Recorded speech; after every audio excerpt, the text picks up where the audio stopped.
millions. One of the unspoken partners of IG Farben was J.D. Rockefeller's Standard Oil Company in America. In fact, the German Air Force could not operate without a special additive patented by Rockefeller's Standard Oil. The drastic bombing of London by Nazi Germany, for example, was made possible by a $20 million sale of fuel to IG Farben by the Rockefeller Standard Oil Company. This is just one small point on the topic of how American business funded both sides of World War II. One other treasonous organization worth mentioning is the Union Banking Corporation of New York City. Not only did it finance numerous aspects of Hitler's rise to power, along with actual materials during the war, it was also a Nazi money laundering bank, which was eventually exposed for having millions of dollars of Nazi money in its vaults. The Union Banking Corporation of New York was eventually seized for violations of the Trading with the Enemy Act.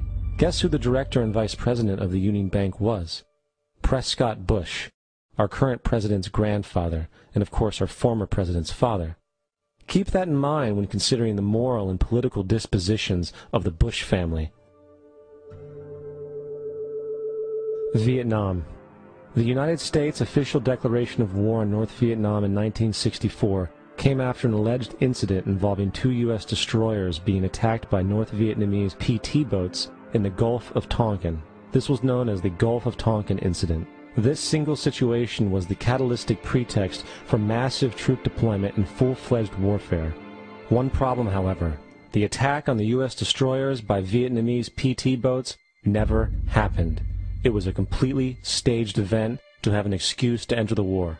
Former Secretary of Defense Robert McNamara stated years later that the Gulf of Tonkin incident was a mistake, while many other insiders and officers have come forward, relaying that it was a contrived farce, a complete lie.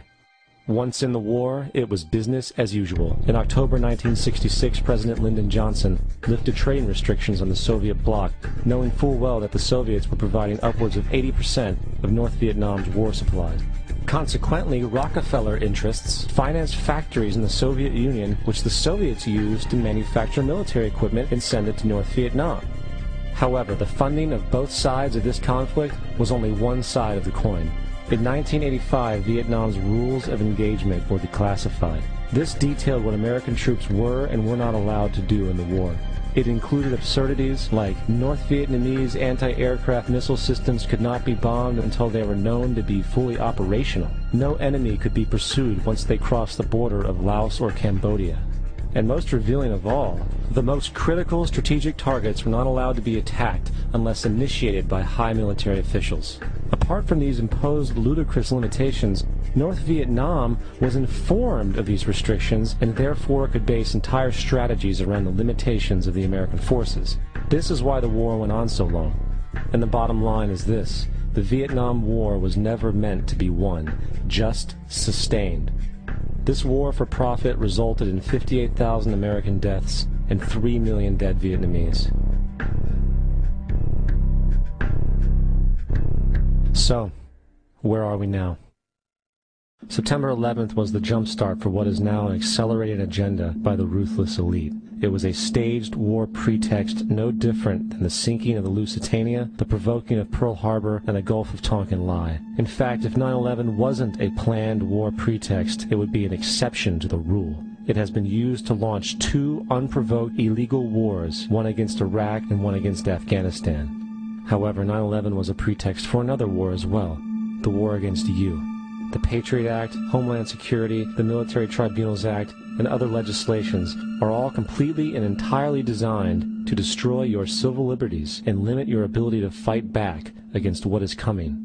Currently in the United States, unannounced to most brainwashed Americans, your home can be searched without a warrant, without you being home. You can in turn be arrested with no charges revealed to you, detained indefinitely with no access to a lawyer, and legally tortured, all under the suspicion that you might be a terrorist.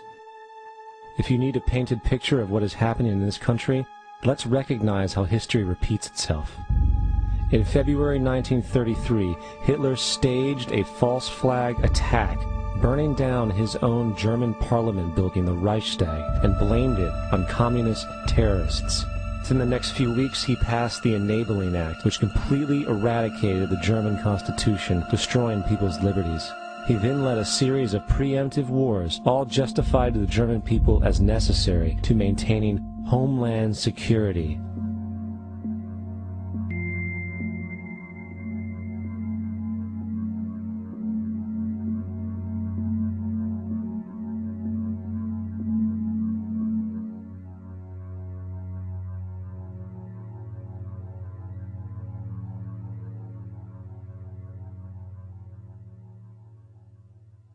Am Schicksal des Kommunismus und der sich mit ihm verbrüdernden anderen Organisationen ändert dies nichts. Our enemy is a radical network of terrorists and every government that supports them. It's time to wake up. The people in power go out of their way to make sure that you are perpetually misled and manipulated. The majority's perception of reality, especially in the political arena, is not their own. It is shrewdly imposed upon them without them even knowing it. For example, the public at large actually believes the invasion of Iraq is going badly, as sectarian violence doesn't seem to stop. What the public fails to see is that the destabilization of Iraq is exactly what the people behind the government want.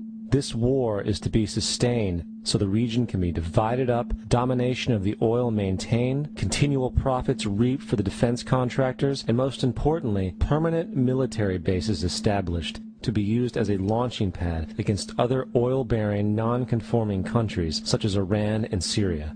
For further implication that the civil war and destabilization is purely intentional, in 2005, 2 elite British SAS officers were arrested by Iraqi police after being caught driving around in their car shooting at civilians while dressed up as Arabs. After being arrested and taken to a jail in Basra, the British Army immediately requested the release of these men. When the Basra government refused, British tanks came in and physically broke out the men from the Basra prison. If you wish to destroy an area, how do you do it? Well, there are 2 ways. You can go in there and bomb it and so forth, but that is not very efficient.